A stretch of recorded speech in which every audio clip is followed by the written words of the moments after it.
very good morning to you. You were having a coughing fit there, Andrew. The bill's going up, sticking in your throat. This is New Labour, you see. Labour government, that's the impact it's having on my health. Well, luckily we have Dr. Martin Lewis here, who can give us a prescription to help. Kevin, we had a bit of a row last week about the fact that you told everybody, well, your wages are going up, so the cost of living shouldn't be biting quite so hard. No, I was making the point, as we always just look at one side of the ledger, that wages are now going up faster than inflation prices overall. And they did from the start of the Conservative era, because wages have been squeezed for 20 years. But no, it's bills go up today, that's terrible. It's awful, April, I get it. Mine are going up too. It's worth noting the inflation figures we normally get are 2 months out of date, looking at the previous 12 months. The price rises that hit today aren't in the inflation figures. So we don't know yet whether wages are going up beyond what will be April's inflation figure, which includes all the current price if you look at the Office for Budget Responsibility, wages are forecast to continue going up higher than inflation CPI over the next 5 years, although the rate will slow. It goes down. Except today, people are not going to feel richer. Well, you're not. No. They are going to feel like particularly, we were talking this morning about water bills. Some people's water bills feel like they're going up by almost 50%. How is this going to affect the government, Andrew? Because people will lay the blame somewhere, won't they? They will, and of course, the water companies have been reckless and irresponsible for years, in my view. But we have a Labour government now, and cost of living is always what impacts most on domestic politics. Keir Starmer can strut his stuff as much as he likes on the international stage on Ukraine, but it's about what people have got in their pocket, and I think it will have a negative impact on this government. And when you say strutting his stuff on the international stage, it is, everyone credits the leadership he's taken over Ukraine. But if he can go into the White House, flourish a royal visit, get Donald Trump on his side, and Donald Trump still puts tariffs on, which affect our economy, that's not good for the British people. And that will affect people more than his international diplomacy on the war. If Trump is putting unilaterally tariffs on our car exports, about an 8 billion industry cars to the US, on our steel, I think it was 400 million, we've got to retaliate. Look, the only way to stand up to a bully is to fight back, otherwise we'll keep bullying you. If they impose tariffs on our goods going to the US, we have to put tariffs on goods coming from the US into the UK at the same rate as a negotiating position. And whether that's Levi denims, whether it's Harley-Davidson bikes, whether it's bourbon whiskey, which we've done before when we were part of the European Union, we've got to do it again. It's the only way you can deal with Trump. If you lie down, he'll walk all over you. Are you saying, so there's talk that tomorrow, he's calling it Liberation Day, there's talk of universal 20% tariffs on every import going into the US from every country. Are you saying that tomorrow we should be doing reciprocal tariffs, we should be doing the same? Or is there an argument that says they're in negotiations, let's just hold back for a week or two to see if they can get a deal before they do that? Yes, you announce it. Unless you take them off in a week, in a month, whenever it is, we will impose tariffs on you. You might even say it's 3 months, and you use it as a negotiating position to get him to lift the tariffs he's putting on UK goods. But you can't just sit back. He signed trade agreements when he was president last time with Canada and Mexico, their land border neighbours, and he's just ignored them. So I'm not even sure a deal with Trump would be worth the paper it was written on. The Office for Budget Responsibility says the UK economy would take a 0.6% hit to GDP equivalent to £18 billion from the imposition of American tariffs. The car tariff alone could have a huge impact on our car industry. For instance, Jaguar Land Rover, Aston Martin and Rolls-Royce, and could wipe out the tiny cushion that Rachel Reeves left in. And this will happen at the same time. National insurance rates are going up for employers. Yes. Small businesses will all be impacted by this, big businesses, medium businesses, and I think that's going to have a negative effect on employment, on whether they can keep the number of employees they've got, how much people they take on. We're heading, I think, potentially for a downturn, even potentially a recession. If that's an 18 billion hit, you say there, Susanna, from the government itself, you think national insurance rises on employers, 25 billion. It's wiped out most of that. Or the winter fuel allowance, 1.4 billion a year was saved. So what, Mark can do better than me, what's that, 14 times that? It's actually what she did in the spring statement last week, the headroom on welfare. It's pretty much, that was to give, it's all the headroom she put in place last week would be disappearing if we had these universal tariffs coming from the state. It's nearly 4 times the 5 billion savings on welfare. So, I mean, that's a big hit on the British economy. The Telegraph is reporting this morning that the US State Department has taken the highly unusual step of issuing a statement saying it was concerned about freedom of expression in the United Kingdom, and that somehow this could be part of the trade negotiations. Now, the US State Department is talking specifically about the case of an anti-abortion campaigner, monitoring the case of a woman who was prosecuted for holding a sign near a Bournemouth abortion clinic which read, "Here to talk if you want to," and a verdict in her case being tried at Poole Magistrates Court is due on Friday.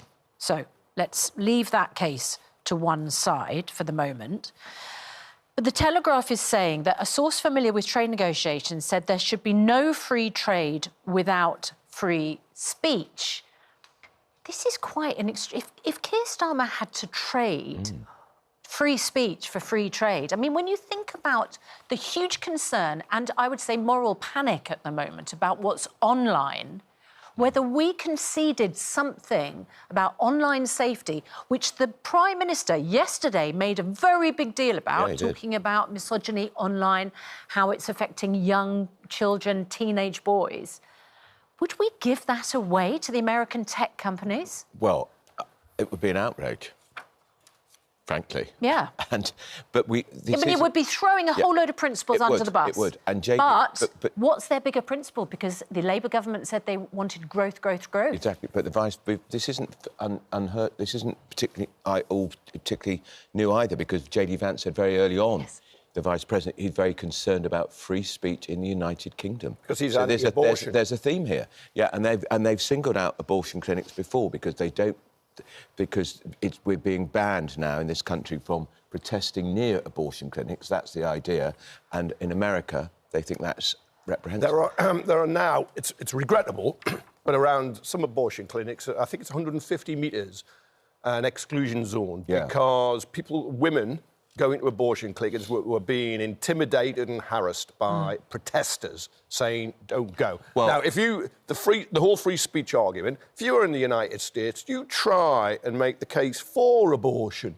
You're not going to get any support from J.D. Vance for that. You try and make the case for gay rights. It's banned in many areas, say in schools, talking about gay rights, and you get books being kicked out. There are people being arrested and deported because they're pro-Palestinian and criticising the state of Israel. Look, free speech does not exist in the USA. In a way that they can lecture the UK so there's about a grotesque hypocrisy from Vance, Trump and others. They want their own speech, not free on that speech. Abortion, you cannot accept, can I just say that on that accept. abortion issue, the people who are protesting would say they are not intimidating anybody because they stand there silently with signs 150 metres, 200 metres from the abortion clinic. They say they're right. They say that's a peaceful protest. And this is becoming a big issue now between us and America. They're inside the zones. That's why it's an expense. I don't think it's got anything to do with America. Offence. It should be nothing to do with America, whether we have this law or not. But if you want to hold up a sign in a vigil, I see them outside Parliament sometimes. There's not an abortion clinic within the zone. You can do that. It's when you break the law on the exclusion zone around clinics because women have been intimidated and harassed. Yeah, talking then about intimidation, harassment and violence, what do you make of the fact that the Prime Minister held this summit yesterday with the makers of the Netflix drama Adolescence and with charities and with young people at Downing Street, talking about the concerns raised around misogyny and social media? And Netflix have now made the drama available to secondary schools without them having to pay, as I understand it. There has been a backlash against this, Andrew, because a lot of people say there are almost vanishingly small numbers of 13-year-old boys who commit this kind of violence connected to seeing misogyny online. We know there are cases of older children committing this violence, and that has been connected to what they've seen online, and perhaps adults. But 13-year-old boys, there is a concern, I think, amongst some parents and perhaps teachers, which says, don't show it to 13-year-old boys because you don't want them to think in this way. It's a terrible dilemma, yes, actually. And I'm not sure the answer to that one, because when I heard about it, I thought, oh, that sounds really good. But then you think, hang on, you're exposing lads to stuff they may never, ever have seen or even thought about. And it then they may even encourage them to search the net. Yeah. So it could backfire horribly, actually. What do you think, Kevin? It's our debate this morning at 7:30. It's a difficult one. I thought it felt a bit like a publicity stunt by Netflix, and the Prime Minister got on the bandwagon. I know he's watched it with his own kids. Yeah. He mentioned it in Prime Minister's They're a bit questions. older. They are a bit 16. older. I doubt very few schools will get 13-year-olds. Won't have to organise it a class, because you'd have to discuss around it. You'd have to make sure the teachers were prepared and able to do that, rather than just there will be something relationships training as well, I think, at the same time. And a charity has offered those sorts of materials. Well, I'm not sure. There's 21,000 schools or something. I'm not sure how quickly you could get round them all. I'm not sure it's going to. I'm not sure. But there was. You had the mother of a daughter a few weeks ago who died of ketamine. The drug, the horse tranquilizer, and she had a priest with her who was really good campaigning against from Burnley. Yes, I remember he said that he wanted kids in year 6. That's the seniors. That's the oldest in junior school, 10, 11, in kids there to be taught about drugs, which is controversial in itself. But you said they will. Some of them will know. Some of them will have relatives and other people in their community who will be talking about drugs. So it would be interesting to hear if there are any teachers out there who are planning on showing this to their children. What age group? Are you showing it as a general idea, or are you showing it because you've seen this type of issue being discussed in your schools, so you want to raise a debate? If you are a teacher, do get in touch with us and let us know what you're planning to do on that. They just feel too young to me, frankly, to see it. That would be my instinct. I think too it's young. You've got to protect these kids. I've not watched it. I sometimes feel like I'm the only person in Britain who hasn't watched it. Yeah, but I think these kids need to be protected. Yeah, but you not should exposed. watch it at home, not at Thank school. you, Andrew. Kevin, stick around. Netflix has made its hit series Adolescence free to watch for secondary schools in an effort to help pupils understand the impact of misogyny and the dangers of being radicalised online. The series explores the fallout after a seemingly normal 13-year-old boy is accused of murdering a girl in his class. In a meeting with the show's creators yesterday, the Prime Minister admitted the series is a hard watch, but one students need to see. But should the series be shown to young boys in school?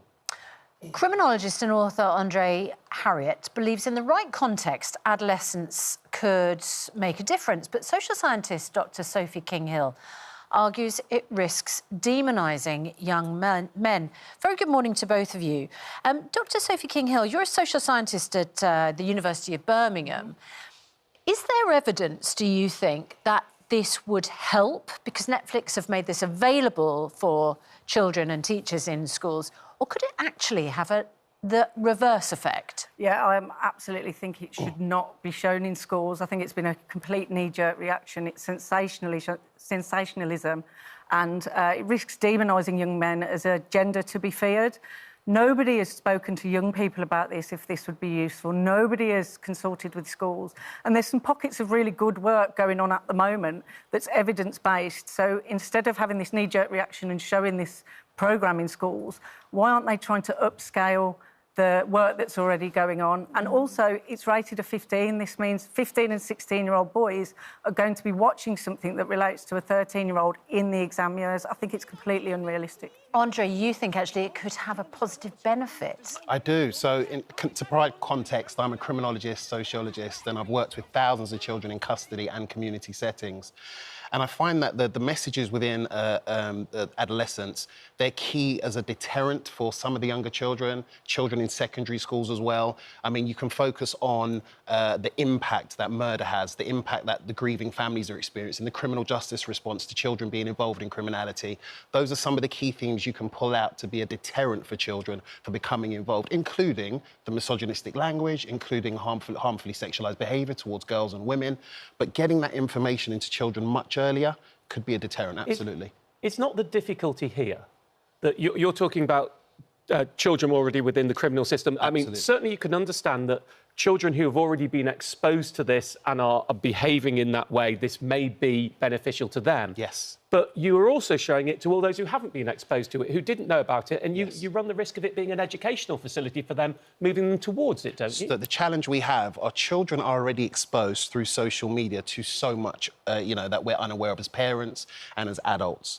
We have to be able to guide and provide a strong counter-narrative to some of that online harmful language, harmful behaviour, because we've left them out in this world of social media for so long. They have to have interventions which support and provide a counter-narrative. Dr. Sophie King-Hill, you mentioned that there are other things which actually we know work. I think a lot of people are concerned that the Prime Minister has got on board with this drama and is reacting to it as if it's something that has actually happened or could happen.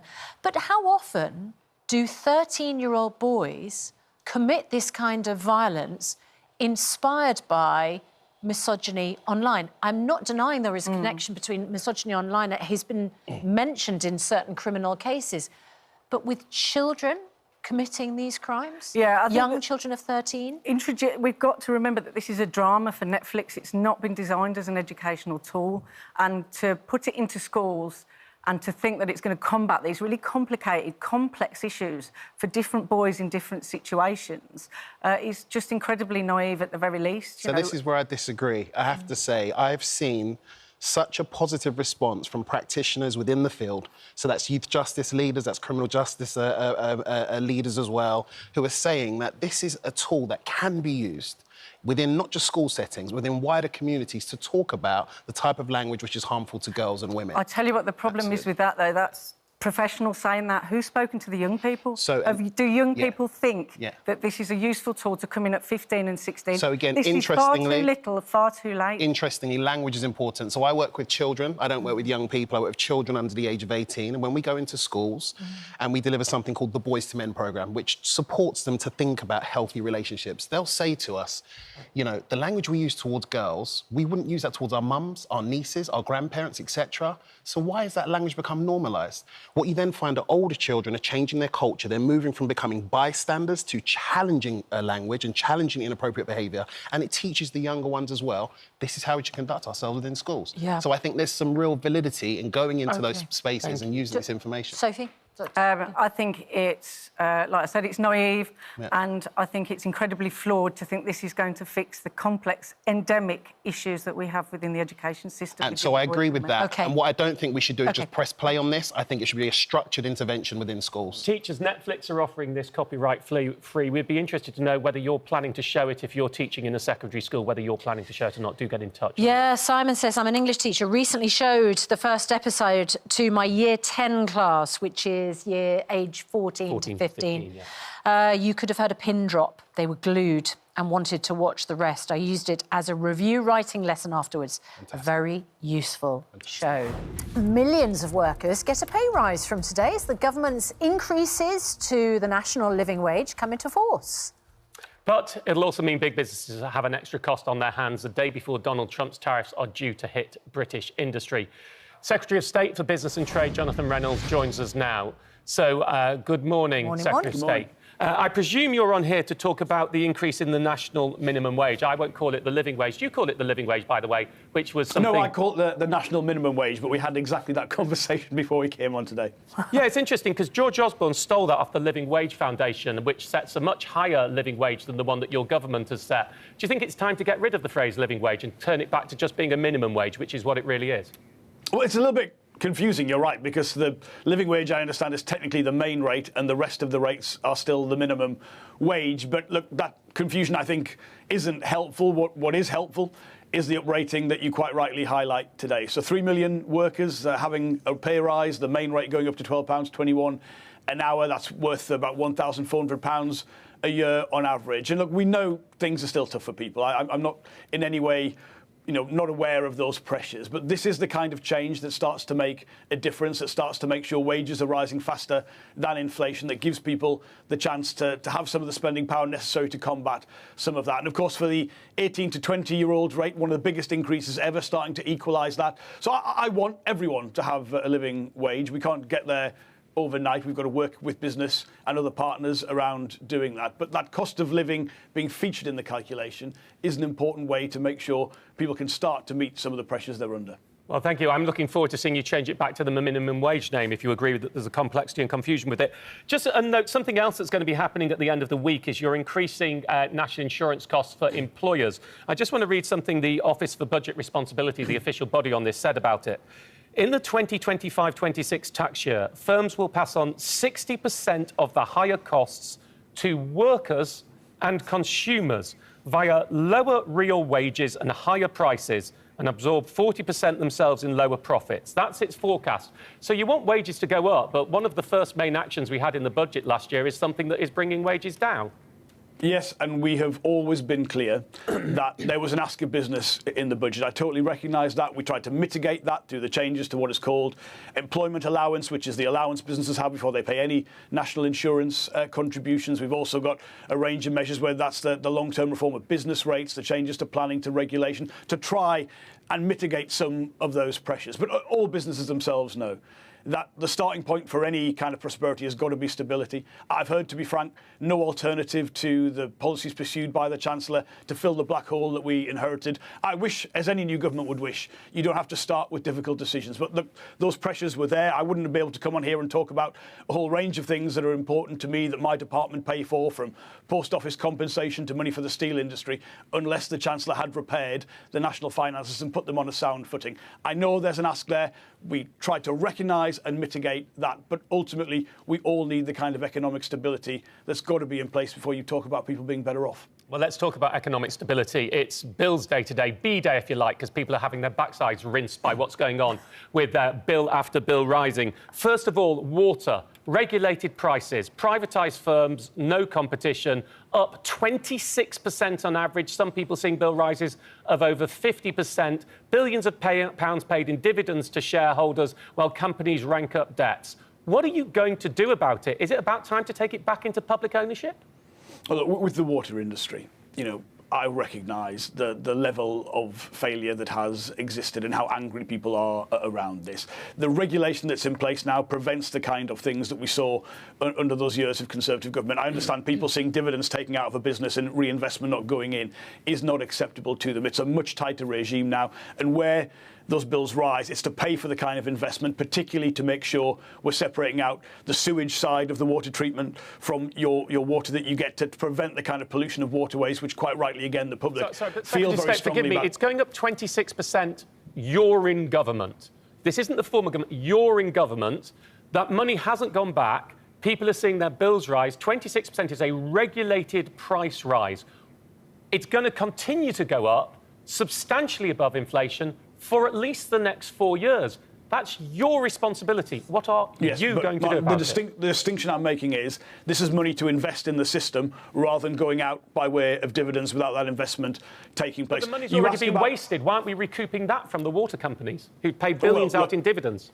That is all part of the new regulatory arrangements that are in place and the wider review of that sector. I'm not in any way defending what has gone on in the past. I know how strongly people feel about it, but they do want to see the investment that will take sewage out of public waterways. They feel very, very strongly about that, and that is in the main where that money is directed to and going. I don't think everything can be in public ownership. There's limited public money, particularly for that investment. You've got to work with the private sector around that, and where you do that properly with the right regulation, that's what delivers for the public. Energy bills, the energy price cap that dictates the price two-thirds of homes are on in the UK. In England, Scotland and Wales, it's another regulated bill, up 6.4% today. But more interestingly, it is up 18% since the Labour government came into power. why you promised to bring bills down. They've gone up 18%. That promise to bring bills down is government policy. That's what we want to do by the end of this Parliament. And the fundamental way to do that is to remove the relationship between the price of gas, between the volatile nature of fossil fuels, and in the main, the electricity price. Until we see that kind of big structural change, which is why we're so committed, excuse me, to clean energy, we will not relieve the pressure that we need to relieve on people's bills. So again, I understand the pressure. It requires that long-term investment to do that. But we've got to break that relationship, because that's why we were so exposed as a country, even though every country had some level of exposure, to what we saw after the invasion of Ukraine. That relationship to gas and fossil fuels has been the source of the pressure on energy bills in the main. I'll ask a longer question while you have a glass of water. I've got the same sore throat. So look, you talk about that with energy, but when you weren't in government, and I used to meet with countless Labour MPs and shadow cabinet members, we would talk about a social tariff to bring bills down for the most vulnerable. We'd talk about getting rid of standing charges. Nothing. Tumbleweed in terms of action for consumers on energy since you came in. So yes, you can talk about the long-term infrastructure in your plans. Why aren't you doing something more immediate with an 18% rise on energy since you came into power for 2/3 of homes in England, Scotland and Wales? Look, I can assure you that there has been no tumbleweed in the Department for Energy since the election. The ambition and the determination that they've got to get this country onto a future of secure, clean energy supplies is absolutely central to delivering upon that. You're right to say we've got to look at some of those short-term pressures, and there's some work underway around that to make sure you get that right. But You've got to do it properly. You haven't done any of them.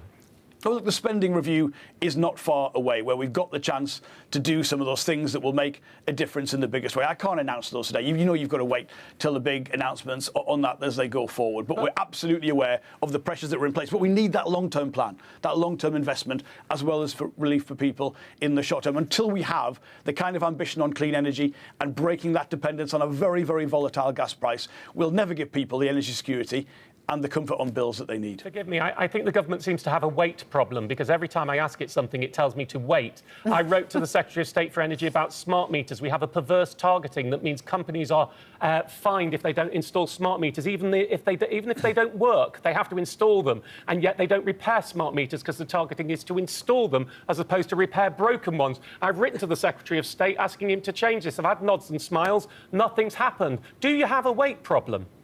Well, look, I will make sure that you get a response to that. Again, that's a programme that has got a lot of difficult things going on with it. There's a lot to fix, but we've already started. I'll do another one. Broadband and mobile, OK? So broadband and mobile phones, for years we've had above-inflation mid-contract price hikes. The regulator has finally changed that, so new customers can get told before they get a bill exactly how much it will go up. That is an improvement. But those rises are actually bigger than the inflation rate price hikes we had before. And instead of doing what I wrote in the submission, that you should ban above-inflation price hikes, you're allowing over-inflation price hikes, which is inflationary and will continue in a vicious cycle. Isn't this something that you should be getting hold of? Isn't it time to get hold of the nation's bills? This is surely why people get a government like yours in power, to crack down on the cost of living. But you've got a weight problem.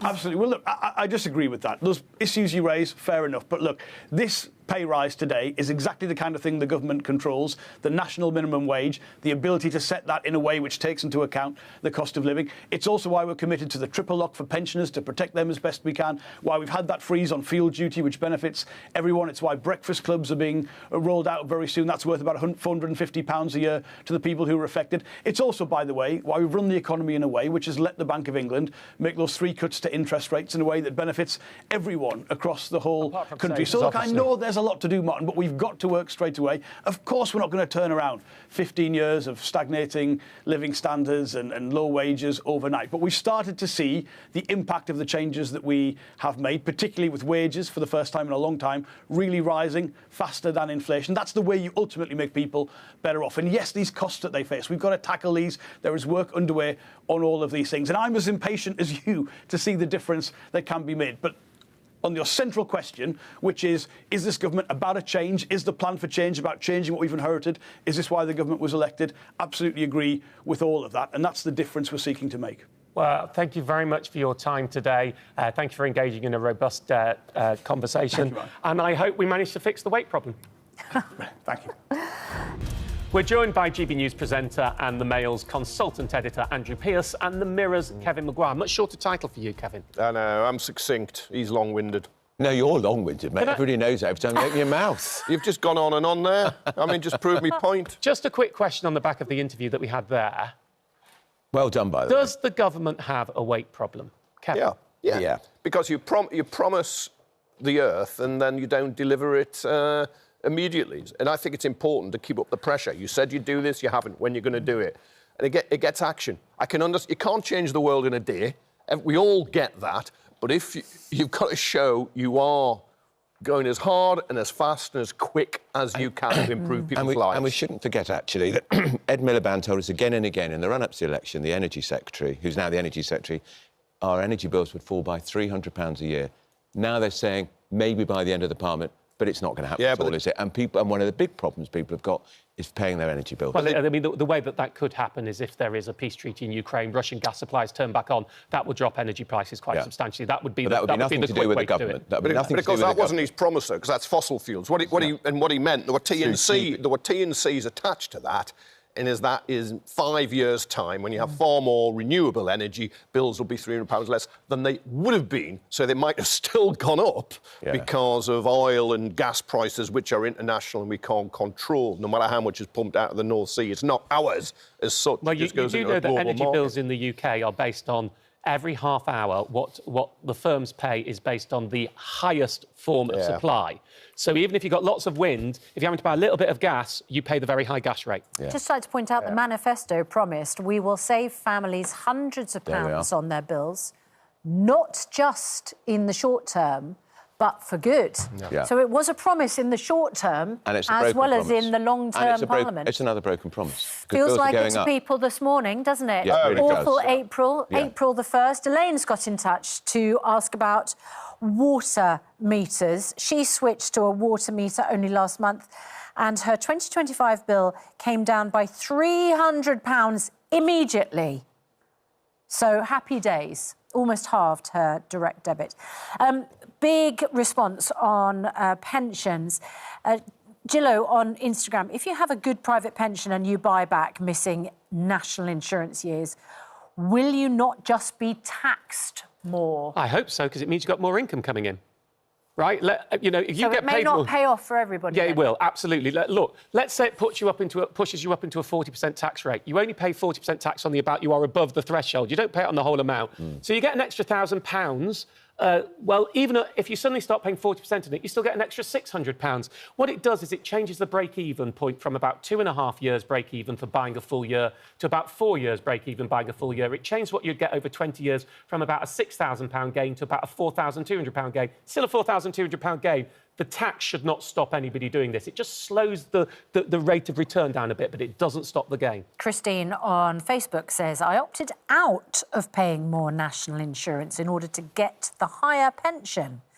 Can I still pay back the years I opted out of? Most common question I get on buying national insurance. Look, if you opted out, what you did is you say, I'm going to pay reduced national insurance, and then some of that money is going to go towards a private pension. So if you did that, if it was a full year, you cannot buy back those years because you paid all your national insurance. If it was a partial year that you opted out, you may be able to buy it back. What millions of people who ask me that question are missing is lots of them don't know where that private pension is.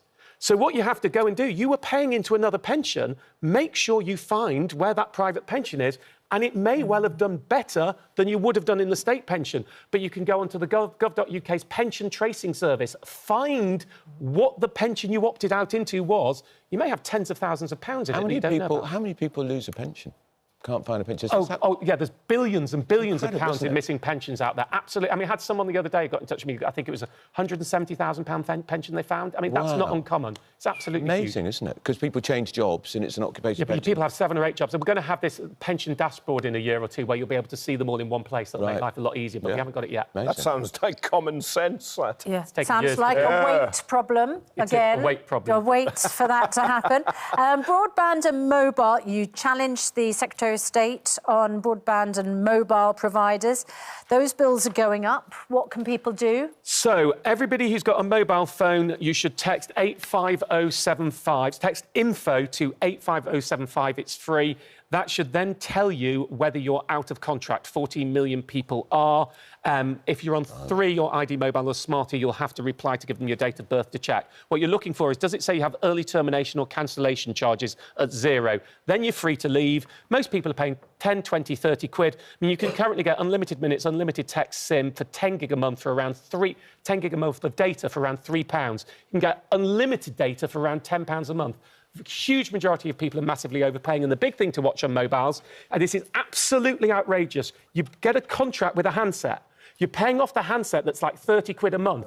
The contract finishes, you've paid off your handset, they don't drop the price. You're still effectively paying off the handset even once the handset's paid off at 30 quid a month. Had someone saved, again, about £1,000 a year, and I was like, because I just said, get off that contract. Your SIM, it's got about a 3 quid contract you're paying 30 quid for. You need to know when you've paid off your handset. At that moment, your bill needs to drop substantially. If it doesn't, you are ripping yourself off and letting them rip you off. It is April the 1st. We have not done any April Fools, even though many people feel fooled by the bills this morning. But have a quick look at the Health Secretary Wes Streeting's tweet this morning. I'm swapping Downing Street for Coronation Street, making a little cameo in a special episode that will air in July for the NHS's anniversary this year. Waiting list at Weatherfield General Hospital have fallen 5 months in a row thanks to our plan for change. Is Wes Streeting going on to Coronation Street? Andrew, Kevin, what do you think? Sounds like it to me. By the way, didn't know he was in Downing Street. I thought he was the Secretary of State for Health. I thought the Prime Minister was in Downing Street. A little bit ahead of himself, isn't he? We know he's very ambitious. Well, I think we can certainly say that if he doesn't get waiting lists down a bit more, he'll be on the cobbles. As it is his number one he certainly will job. be. Great to see you. Thanks very much indeed.